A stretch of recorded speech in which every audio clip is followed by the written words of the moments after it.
Sagittarius, March energies are upon us. Let's have an aligned astro chat about it.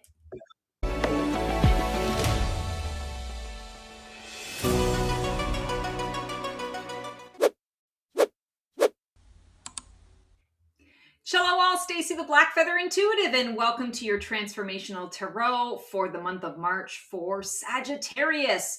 This is for Sagittarius, Sun, Moon, Rising, Venus, and also for those who have a Sagittarius in their life that they love. This reading, the overarching theme that we are going to be choosing from today is the Sacred Creators Oracle from Chris Ann. And the deck that called to me is the Witch's Tarot from Maggie Dugan, I believe. Sorry, the box is in a box somewhere. So without further ado, let's get to it. All right. So as I am shuffling up to get a theme for you for March, I just want to share some exciting news that after 11, almost 12 years of being on YouTube, YouTube has finally deemed me worthy to be able to offer some memberships to my subscribers. So feel free to click the join button, check out the 3 tiers that I have to offer, become a fabulous Phoenix, and let's keep the conversation going. Oh, interesting. Okay, so the Scorpio reading got this as well. Befriend the word polarize. Here's the thing, Sagittarius. I feel like you've had a lot of opposites, a lot of opposition, a lot of dualistic stuff that's been coming up for you just in this last few weeks. And I feel like you're tired of it. And what we resist persists. So I feel like for the month of March, whenever there is that polarization or that duality that comes up, make it your friend. Have a conversation with it, sit with it, and get to know the other side. Get to know what it is trying to bring to your attention, what it's trying to connect you to. Again, what we resist persists. If you make it your friend, maybe it's not so polarizing anymore. Maybe there's awareness and understanding. Maybe you get the opportunity to say, get the hell out. I'm done with you. You know, be gone, away with you, never to return. But either way, I feel like you have to face it. You know, this is one of those things that you're going to have to kind of like jump in and face it head on in order for you to make it work for you and not the other way around. Okay, where are you at the present moment in your transformational journey? What part of you is shifting, rising, or dissolving? 8 of Cups. Oh, so I feel like you've had to walk away from quite a bit, Sagittarius. A lot of things that you thought were going to go differently. A lot of people that you thought you could trust. Understand that you're at a particular precipice in your ascension, in your spiritual alignment that is acknowledging how far you've come. People are in our lives for a reason, a season, or a lifetime. And sometimes we can have a relationship that feels so close that it's like, this will never go away. This is always going to be, you know, the thing. And my feelings for this person are so deep that they would never change in a million years. And then all of a sudden they do, because you both grow, you both evolve. This isn't necessarily romantic partnership. This can be friendship. This can be family relationships. This can be your relationship with your work. You know, it's all sorts of things. I just keep hearing like right now, presently, you've got a bit of a heavy heart. And it's because there's a part of you, I feel, that is resisting a little bit the disillusion of what really can't go with you as you're moving forward. If we look at this card in particular, there's so much hope. There's so much light in the distance of where she's heading towards. She's got this beautiful dolphin who is wishing her well and saying, it was great to have this experience with you. I'm forever changed as a result of our engagement and interaction with one another, and good luck. And maybe I will swim, you know, just to kind of keep tabs on you, make sure that you're doing all right. Maybe I'll check up on you. You know, maybe I'll see you on the other side. But for now, you need to go. This is your path. This is the way you're going to get there. It's too long of a journey for me to, you know, carry you on my back and for us to swim in the oceans. It's time for you to be not in the water any longer, to be on solid ground, to manifest your desires. Each of these stars, I feel, is a desire. So Eight of Cups is, letting go, walking away. I feel like you want to be rising, but really what's happening is there's disillusion that is happening, or dissolving of something that is happening. Not disillusion as in you're disillusioned, dissolving, the dissolution of your situation or your circumstances or your relationships. It's heavy hearted, but it doesn't have to be. Focus on the light, focus on the new that you're bringing into the mix. You're supported, you're guided, and maybe what you're saying goodbye to right now will come back to you down the road. It may show up in a different form, but right now it needs to not be with you in order for you to get to where you're going. This is the catalyst. What's fueling or hindering your transformation? Is it resistance or rocket fuel? Page of Cups. So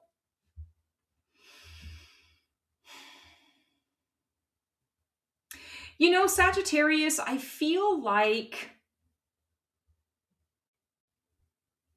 I almost get the impression that you're feeling almost too exhausted to be creative in the letting go process. And it's almost like I'm just kind of chuckling here. I'm not laughing at you, but because I can relate to this. I've done this myself. But there's a part of you that is like, I don't want it to just be simple and dull and boring. I kind of want the Hollywood ending, or I want the dramatic pause. I want the cliffhanger. Of course I want, on the other side of things for it to work out and be the way that I want it to be. But I don't, this walking away just feels too smooth, too boring in essence, just not enough excitement or adventure.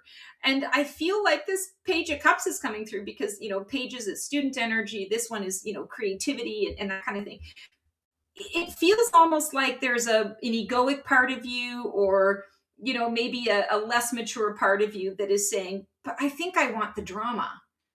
But I feel like that's actually what you don't want. You're heading to something that is going to give you that excitement, that fun stuff to lean into without having to go through the past patterns of drama or, chaos or whatever the case may be.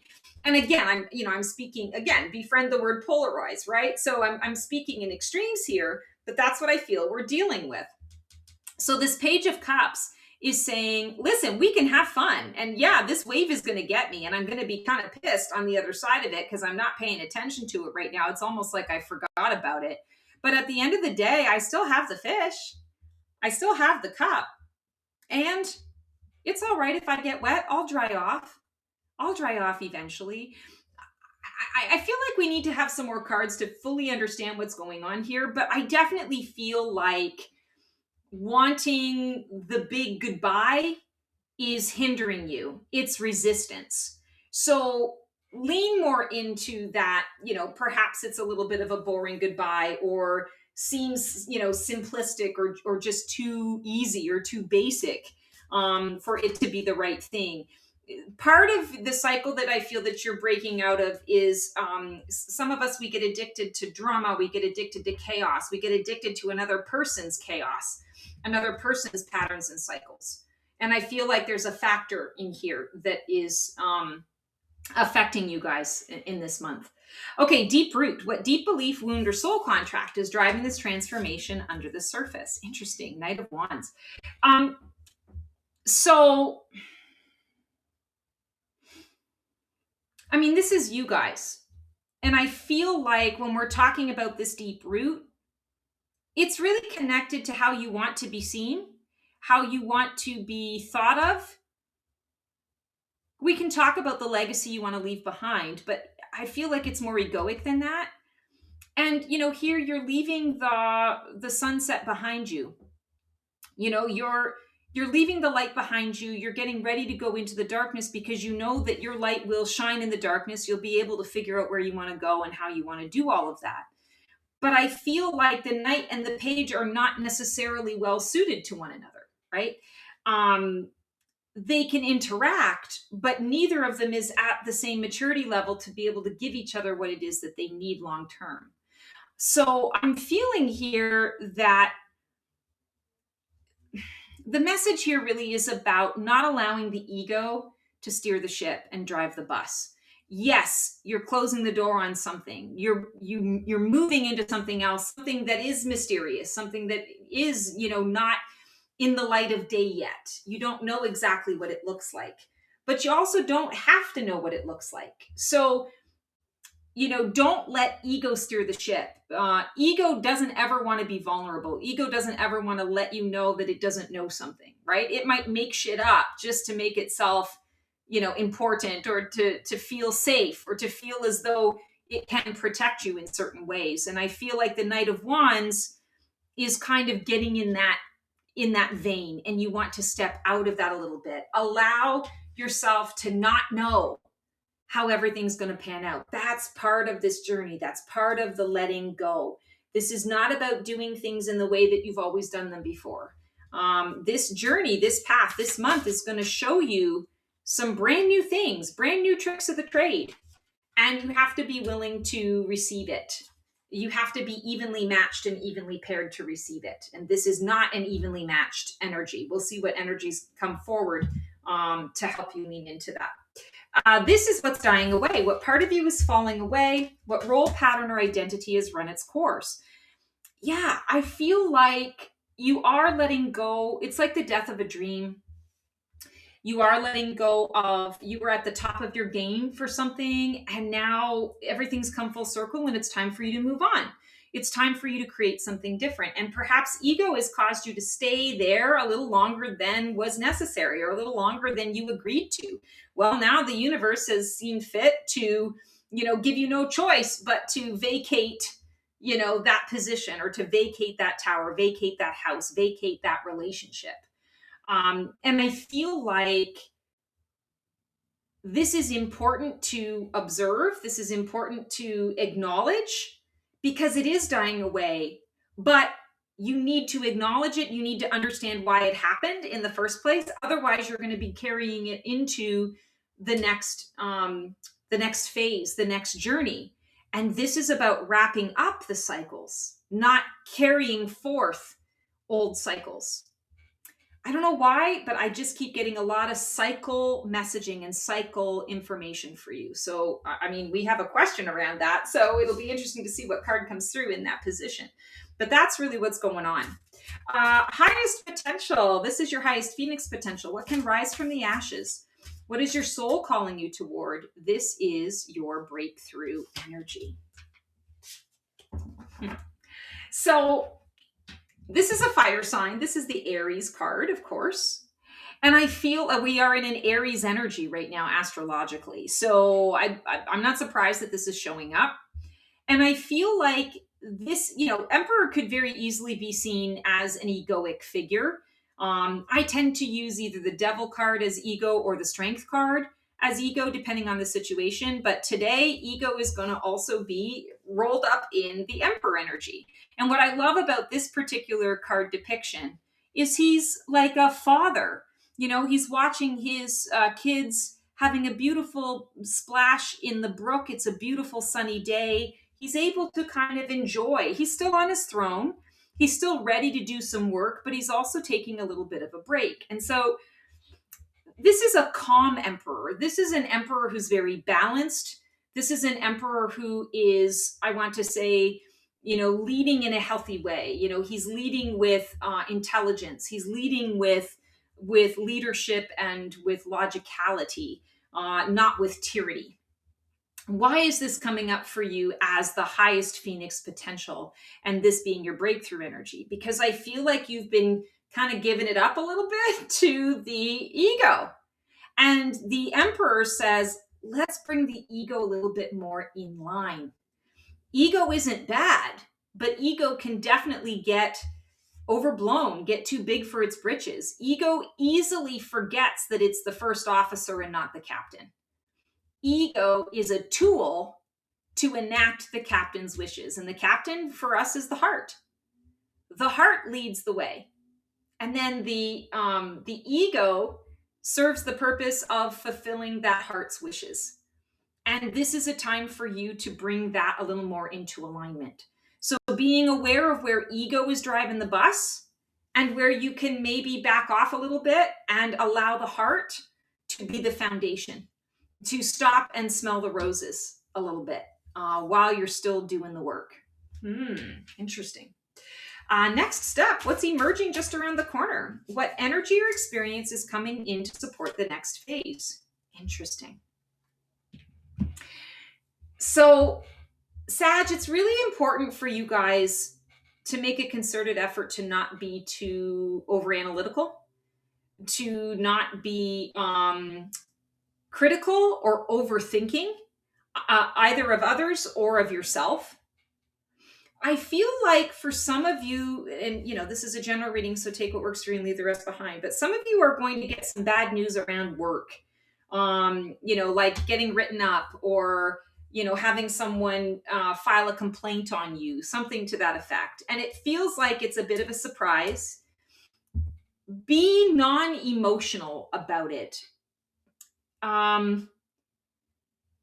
Sometimes we can get caught up in our heads. That's what the Nine of Swords is about. The swords is the anxiety and overthinking, the thoughts. Swords are thoughts, communication, mental energy. This is going to be one of those times where you're going to have to be active in going into the heart space. How do I really feel about this situation? Because if I shine a light on how I feel, then I don't have to be reactive in the situation. I can be responsive in the situation. This is coming through in March because it's going to be shining a light for you on exactly how you feel about things. And I feel like there are some cases where you feel differently about things than maybe you did at the beginning of the month, or maybe you did, a couple of months ago. Suddenly your beliefs are changing. The way you're thinking about things or the way you're seeing things is changing and shifting. Not a bad thing at all, but you have to create space for you to understand that. And if you're in a reactionary space, if you're reacting all over the place, you're going to miss the memo. You're going to misunderstand why this is showing up in your life and in your world. Interesting. All right. Now, your role in this shift. How are you navigating this transformation? Are you resisting, flowing, grieving, or boldly rising? Yeah, there's a lot of resistance, Sag. And, I feel like this resistance is kind of coming from past hurts, past wounds, past people. For some of you, I feel it's going to be really tied to original family stuff coming up, quite possibly coming up out of the blue. Again, not expecting it, don't know where it's coming from, thought I dealt with this, 10,000 years ago. Why is it here now? Well, it's here now because you are in a space of letting go, walking away. You are moving into something new. You don't necessarily know what it looks like. And you're going to have a lot of people around you who either want to steal your thunder or they're concerned for you and they're projecting their own fears, their own issues onto you and onto your situation. I would say to you with this as well, not to say you need to keep all your feelings and emotions in. Yes, you're grieving. Yes, you're resisting some of the loss. It's not grief, actually. You're resisting some of the loss that you've gone through. You're working on accepting it. You're in the process of accepting it. The grief, I feel, is coming from other people and their opinions about what it is that you're doing. And so when I'm looking at this, the thing that I want to say to you guys is maybe play your cards close to your chest. Don't share with just anybody what your plans are, what your thoughts are at this time, because I feel like they're going to be projecting all over you their own fears, their own grief, their own loss, their own unwillingness to let go and move on. Maybe even a little bit of stubbornness that brought them to the place that they're at. But remember, you're operating from that healthy, balanced emperor place. This is divine masculine energy. So 5 of Cups is definitely, I would say, divine feminine energy. Emperor is divine masculine energy. So just remember that you are incorporating the divine masculine into your choices, into your conversations, And some of those choice conversations may or may not include your visions, your ideas, your feelings, your hopes, what you're working towards.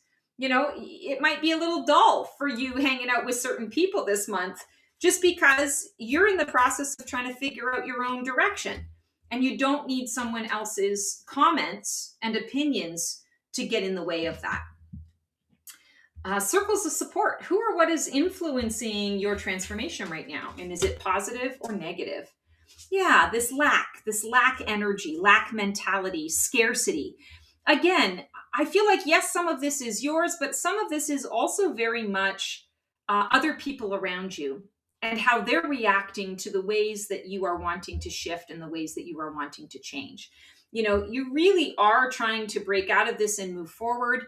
You're finding some resistance within your own life, and you're also finding resistance from an external source as well, or external sources as well. See the resistance as the opportunity to just kind of take a step back and allow things to unfold a little bit organically before you sort of move ahead or find a new path. Four of Pentacles is also a card of protection, and I feel like you are protected. Whatever it is that you are leaning towards doing or where you're going, you're going to have the things that you need to be able to make it happen. It may take a little bit of time for all of that to show up in your world, and you may get it kind of piecemeal, a little bit here and a little bit there, but you are going to get the things that you need because you are protected. And this path that you are seeking right now, that you're getting ready to step onto, it's a destined path. And what I mean by destined is it's not, oh, it's destiny and this is your only path. No, it is a path that you wrote into your divine blueprint. And you're going to have a lot of freedom and free will, along the path to decide where things are at. But ultimately, your life was always going to bring you to this point. So trust a little bit in that. Trust that you're going to have the things that you need and that it may just take a little bit of time. You are protected. You don't have to fight for anything here. You don't have to hoard or hold on to anything here. It's more a matter of, okay, I'm on the path. Show me what's next. Bring to me what it is that I need. And maybe I don't share it with just everybody. Hopes and fears. Who are you dreaming of becoming and what scares you about actually doing it? Interesting. So, Sag, there's always a part of you I feel that is kind of naturally confident because you really have that beautiful ability to kind of not care, if you make a mistake, to not care if, you try a thing and it doesn't work. You're like, okay, well, I'll try it again. I'll try it a different way, or I'll, figure out a different way around it, or, okay, that didn't work for me, so I'm moving on to the next idea. I feel, Sag, like you don't really hang on to a lot of those things. You're not a hanger-oner. You don't beat yourself up over, that same thing over and over and over again until you do. And that's what I feel the Six of Wands is coming through with, is you're afraid that you're going to go after the victory and you're either not going to reach it or you're going to reach it by means that you're not proud of. And I feel like this goes back to befriend the word polarized. There's a part of you that is kind of beating yourself up over maybe not being enough for yourself, right? Knight of Wands being a Sagittarius card. That the Page of Cups, while you want that creativity, you want that enthusiasm, you want that lightheartedness to work for you, it just doesn't match where you're at right now. You're afraid of the false victory. And I feel like you're always going to be victorious. It's just in your DNA, right? It's in your DNA. It's also just a part of your blueprint, as a Sagittarius. There's a natural inherent quality of success in there. You're always going to, hit your marks. You want to believe in that. You want to lean into that without attaching yourself to the specific outcome of what that is. That's going to allow you to embrace that victory without putting expectations on it. Outcome of this transformation. If you stay on course in March, who will you be on the other side of this journey? What is the result of embracing the full death and rebirth cycle? Interesting. A King of Swords. So, Sag, this month for you in March, I feel is like you're shifting things around, you're laying the groundwork, whatever you've walked away from. It's not necessarily that it was a super easy, like it was easy, it was effortless. Like I said, you were kind of hoping that it was going to be maybe a little more dramatic or a little more exciting to it. But now that you've walked the path, the month of March feels like it kind of carries a bit of that energy throughout the month. So not to say that your month is going to be completely dull, but I will say that a lot of the work, the excitement, the energy is internal and less about the external stuff that you're doing. It's not that you're not going to be praised for the work that you do, but I feel like a lot of what you're doing is the mundane, the day to day. The real work, the real quality stuff is happening internally. And when we talk about this this King of Swords, you're stepping into your leadership. Yes, this can be an external card because it is swords, it's air, it's intuition, it's legal matters, it's communication, it's all the things in the stuff. But we're seeing this particular king, and his throne is in the forest. So he's grounded. He has an understanding of what he's manifested. And he does not look like he's getting ready to, jump up and, get into the fray. He's looking at life right now and he's saying, all right, I got all my ducks in a row. I'm ready to go at a moment's notice if I need to, but I'm also smart enough and grounded enough to know that sometimes I got to just allow things to unfold. And that is what is happening. March is a month of unfoldment for you. Through that unfoldment, there's going to be quite a bit of clarity. You're going to have quite a bit of clarity, but it's not a month where you're doing a lot of external, fast-paced forward momentum. You're doing all of that from an internal perspective. Interesting. It's really going to prepare you for April. And I feel like April is going to be kind of the opposite, where like once the ball starts rolling, wow, it's going, like you can't stop it. You can't get in its way. All right, Sagittarius, that is your transformational tarot reading for the month of March. If you need any help or support with anything that you got going on this month, click on the link below, book a session with me. It's what I do. I'm here to help. Would love to be able to help you out in that way. Like, subscribe, click the bell on my YouTube channel. Check out the join button. Find out how you can become a fabulous Phoenix with me. I've got 3 tiers of membership to keep the conversation going. And please share this video with anyone that you feel could benefit from this type of guidance. As always, sending you guys so much love and so much support. We will see you on the flip side, and transform well.